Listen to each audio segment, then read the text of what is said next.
mungkin kalau di Indonesia ini tidak ada melakukannya ya. Tapi kalau di Timur Tengah ini banyak dilakukan. Nanti bagi yang punya nasib ke Mekah, haji dan umroh ini banyak melihat nanti ya. Kalau di sini di Indonesia, di negara-negara Asia ini jarang. Tapi kalau di Timur Tengah atau di negara-negara Eropa yang ada umat Islam ini biasa memakai sepatu khuf ya. Babul masih alal khuffain. Bab tentang mengusap atas dua sepatu. Yang namanya khuf ini adalah sepatu ringan yang terbuat dari kulit binatang yang sudah dikeringkan, ya. Jadi zaman dulu itu kan ya jalan belum ada pabrik sepatu seperti zaman sekarang kan, pabrik sepatu yang baik, pabrik sandal belum ada. Jadi orang-orang dahulu membuat sandal atau sepatu itu dari kulit, memang sama, cuma dari kulit onta, kulit kambing, ya, kulit kuda, memang dari kulit-kulit binatang lah. Itu boleh. Nah, ketika mereka bepergian, ini baik sebelum Islam juga sesudah Islam. Ada namanya sepatu khuf, sepatu yang ringan. Itu boleh dipakai untuk sholat, boleh dinaikkan ke dalam masjid, dan lain-lain sebagainya. Yang penting dia dalam keadaan suci. Nah, contoh seperti ini. Jadi dulu para sahabat, ya Rasulullah ketika berperang, ya bersama para sahabatnya, ya. Jadi sebelum berangkat perang, Nabi dan para sahabatnya berwudu dulu dalam keadaan sempurna wudu seperti wudu biasa, sempurna berwudu. Nah, barulah dia pakai sepatu itu, sepatu khuf, sepatu ringan itu, sepatu ringan. Nah, berjalan, maklum tempat berperang itu kan jauh-jauh berjalan. Nah, andaikan nanti datang waktu untuk sholat, ya, umpama terus batal wudunya, misalkan, ya kan, batal wudunya. Nah, lalu dia akan berwudu. Nah, kan anggota wudu itu rukun wudu termasuk membasuh kaki. Nah, nanti ketika berwudu, ya, kaki itu boleh tidak dibasuh. Cukup kita usap di atas sepatu itu saja, di atas khuf itu. Nah, itu maksudnya ya. Jadi kalau yang lain dibasuh, tapi kalau kaki tidak usah. Sekedar kita usap di atasnya saja sedikit. Nah, itu dia. Ya, itu namanya mengusap di atas dua sepatu ringan. Kalau di Mekah banyak dijual sepatu-sepatu. Jadi itu dipakai, kita pakai langsung naik masjid. Banyak kalau orang-orang Turki, orang-orang Arab itu, apalagi yang perempuan langsung dipakai, langsung naik.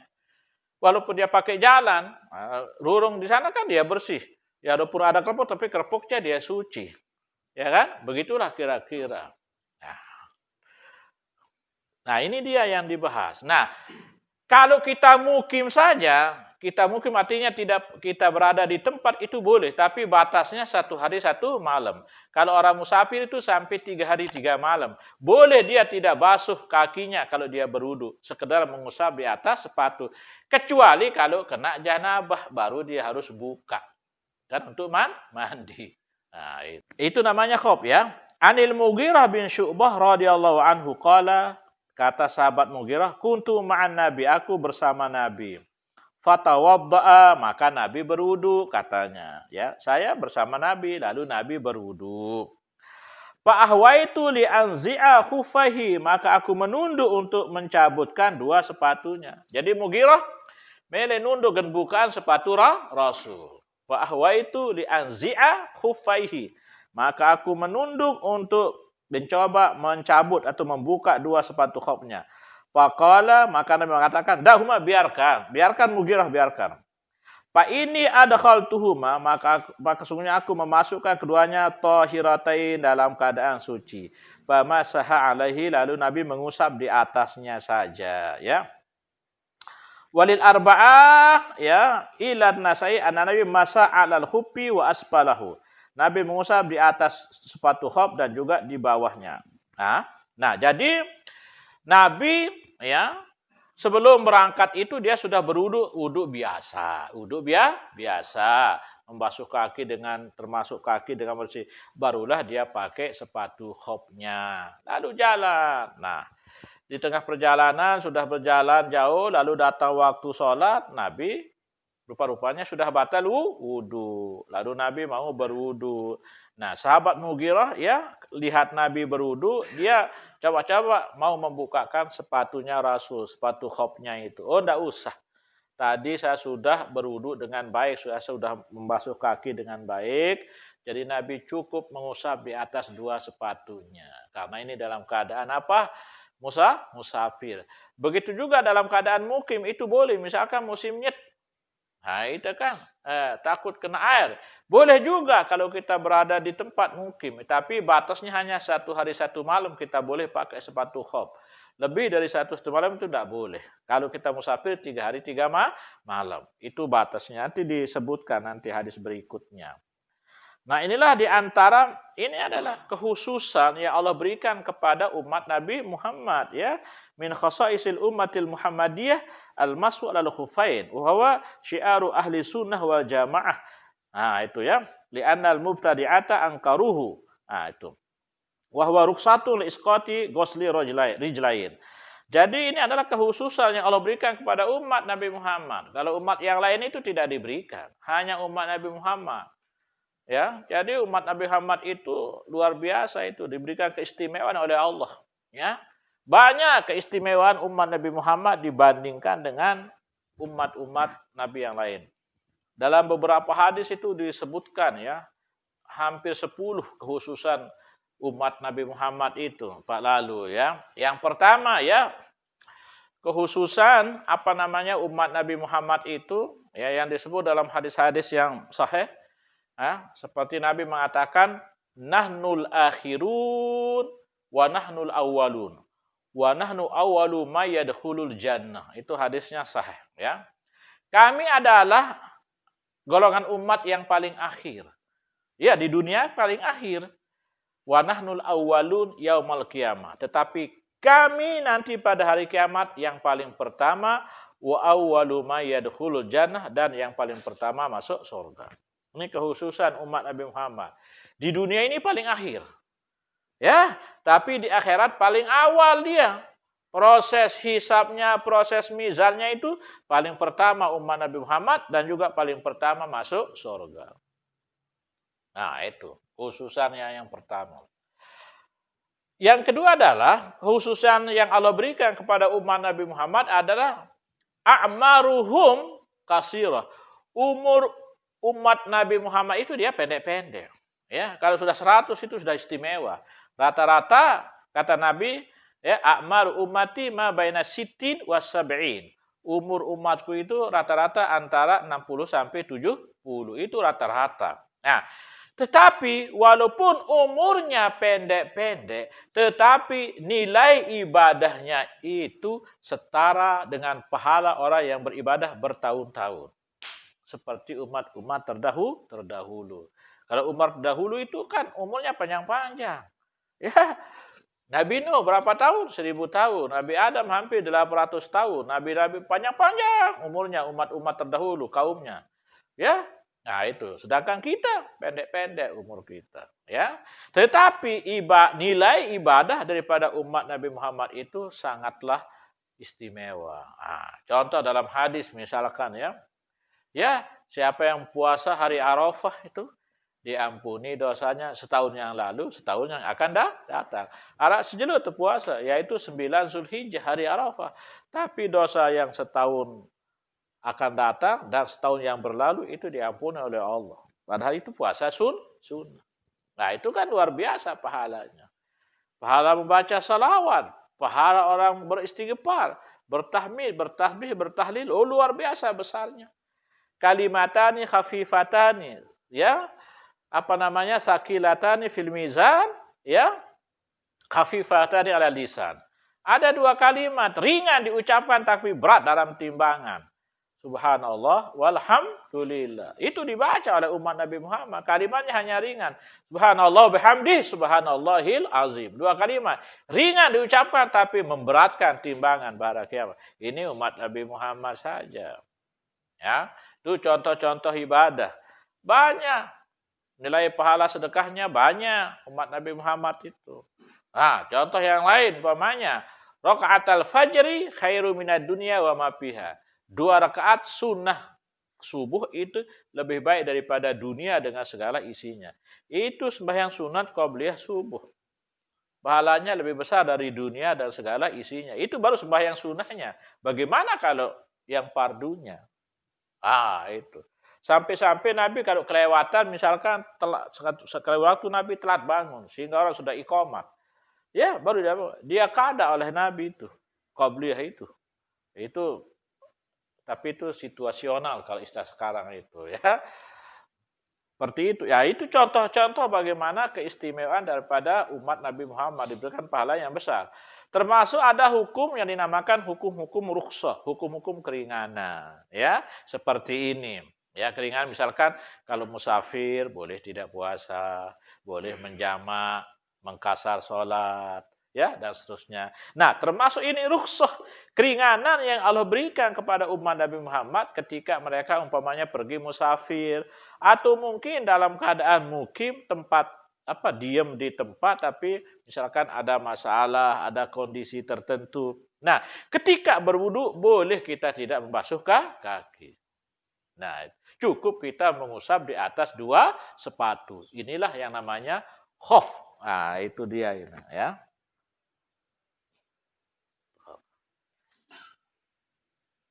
Coba kalau di Mekah, toko-toko kios di Mekah, Madinah aja, banyak bidang. Kulit dari kulit, bidang-bidang lemes, lunak. Nah, itu. Jadi karena kita mau begini, jadi dipakai. Kalau perempuan rata-rata memakai kalau di Mekah, langsung tarik mahir karena juga dia bersih. Ya. An Ali radhiyallahu anhu qala, "Lau kana ad-dinu bir-ra'yi." Andaikan agama itu berdasarkan logika, berdasarkan akal, ya. Lakana asfalul khuffi, niscaya adalah bagian bawah daripada sepatu aula bil masi, lebih aula untuk diusap min a'lahu, dari atasnya. Waqad ra'aitu Rasulullah, dan sungguh aku telah melihat Rasulullah yamsahu ala zahiri khuffaihi. Aku melihat Rasulullah mengusap atas bagian atas daripada 2 sepatunya. Nah, jadi agama itu berdasarkan wahyu. Akal itu berada di bawah wahyu. Jadi wahyu itu apa? Ya Al-Quran, Al-Hadis. Nah, jadi agama tidak didasarkan semata-mata pada akal. Akal itu mengikuti wahyu. Seperti contohnya ini. Andaikan agama itu berdasarkan logika akal, yang seharusnya diusap itu kan bagian bawah sepatu. Karena dia yang kena dengan tanah. Tapi kenapa Nabi mengusap yang atas? Itu tidak bisa dilogikakan, Pak Yudi. Karena agama itu tidak bisa dilogikan. Ajaran-ajaran tentu, ya, keadaan-keadaan tertentu seperti ini tidak bisa dilogikakan. Kenapa subuh 2, kenapa zuhur 4, itu namanya tauqifi. Kalau mau dilogikakan tidak bisa, dan tidak bisa dipikirkan oleh manusia. Sama dengan ini. Ya. Dan di sinilah letak supaya manusia itu tahu bahwa dia lemah. Nah, sekiranya main bal. Bal tinggal diginikan di depan gawang. Logika mengatakan masuk lagu ke atas saning nang. Itu artinya apa? Manusia itu harus mengerti kalau dia lemah. Ya. Jadi akalnya itu, jadi agama itu tidak berdasarkan logika. Jadi logika itu berada di bawah wahyu. Nah, itu di bawah wahyu. Tidak bisa. Ada hal-hal tertentu yang memang Allah memberikan kita kemampuan untuk mengetahui, misalnya hikmahnya, alasannya. Ada yang beberapa hal kita tidak tahu apa hikmahnya. Ya, nah itu. Ya kan? Tidak tahu. Kenapa si A mati tertabak, kenapa ini mati begini, tidak ada itu. Tidak bisa dilogikakan seperti itu. Yang jelas mati punya sebab. Tapi sebabnya itu tidak bisa dilogikakan. Ya, karena tidak mampu dicerna oleh akal. Sama dengan ini. Mengapa Tuhan membeda-bedakan sebab kematian orang? Ayo coba dilogikakan. Itulah yang namanya takdir. Sudah tertentu, tapi manusia harus berusaha menghindarinya. Seperti itu. Makanya jika sudah terjadi sesuatu, manusia tidak boleh mengatakan andai. Andai kungannya, itu salah. Sebab itulah dia ketentuan hukum, ketentuan takdir yang berlaku bagi manusia. Anakku, nenek ngebut-ngebut bermotor, pesan. Ya, ngebut, tabrak. Apa? Anda yang kudengar hongkot tina, ini sudah terjadi. Itu yang tidak boleh. Itu merusak tauhid itu. Berarti itu tidak percaya takdir. Namanya, ya. Nah, jadi laukana dinu biroi, jika adalah agama itu berdasarkan akal, roi pendapat, logika, lakana asfalul khaufi niscaya adalah bagian bawah khauf itu lebih aula, lebih utama untuk diusap. Iya kan kalau ada kotoran kan yang bawah yang kena, ya kan? Tapi mengapa Nabi mengusap yang atas? Inilah dia agama.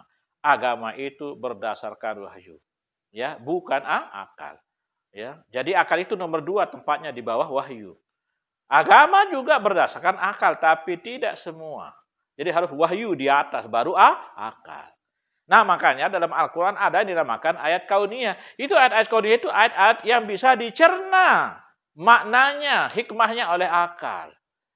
Ya, makanya seperti ilmu metro, ilmu cuaca itu bisa dipelajari karena dia masuk kauniyah. Silakan, logika bisa memikirkannya. Sebab akibat bisa saja, tapi tidak semuanya. Ya, nah seperti itu. Artinya akal itu memang punya kedudukan yang tinggi dalam agama, punya. Tapi manusia tidak boleh mengagungkan akalnya. Dia harus berada di bawah wahyu. Ya, sama dengan orang-orang yang selalu mengaitkan kalau tidak masuk akal tidak bisa, kalau tidak masuk akal itu tidak bisa seperti itu. Karena otaknya itu terbatas. Ya, penyakitnya saja sudah. Dokter itu sudah berusaha pindah bisa, mati dia. Ya kan? Iya.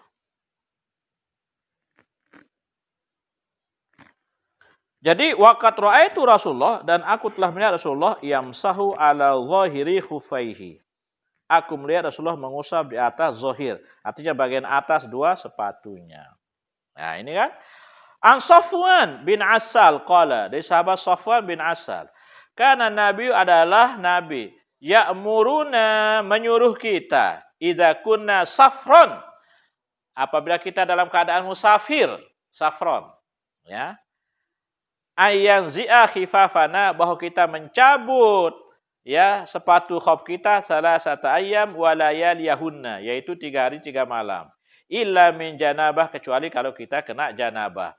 Walakin min go'itin akan tapi kalau dari berak, wabaul dari berak, wabaulin kencing, wanomin dan tidur. Nah, jadi ini batasan boleh kita mengusap 2 khuf, 2 sepatu. Kalau kita pergi musafir itu hanya 3 hari 3 malam. Kalau sudah lewat 3 hari 3 malam harus dibuka, harus disuci kakinya kalau mau berwudu. Tapi selama 3 hari 3 malam itu kalau kita berwudu, boleh kita tidak membasuh kaki. Cukup oleskan usap maratasi nyemir. Tidak usah membasuh kaki. Yang jelas dulu waktu pertama kita wudu sebelum berangkat kita sudah membasuh kaki kita dengan baik, dengan sempurna. Nah, kalau kita mukim berada di tempat itu hanya 1 hari 1 malam. Nah itu, jadi kalau kita berak, kencing, ya membatalkan untuk hadas kecilnya itu. Tapi kalau janabah, ya kalau kena janabah misalnya bermimpi atau kumpul dengan istri, ya itu wajib dibuka. Karena kita harus mandi besar. Kalau sekedar wudu, tidak. Wa an Ali bin Abi Thalib radhiyallahu anhu qala ja'ala an-nabiyyu nabi menjadikan salasata ayyam wa layaliyahunna lil musafir. Nabi menjadikan atau menetapkan bagi orang musafir 3 hari 3 malam boleh memakai sepatu khuf ketika wudu tidak usah membasuh kaki. Cukup mengusap di atas 2 sepatu. Wa yauman wa lailatan lil muqim dan 1 hari 1 malam bagi orang yang muqim, yang diam di tempat. Nah itu. Sampun diserius lalu di Mekah. Nanti Jerizal kan, toko-toko banyak sepatu hitam kode-kode, ya itu namanya sepatu khuf, dia ringan. Bahkan polisi, kalau polisi di Mekah itu pakai sepatu besar-besar itu, ada yang pakai sepatu dia sembahyang. Ya, dan yang kata judul wa an sauban, ya. Wallahu a'lam bishawab.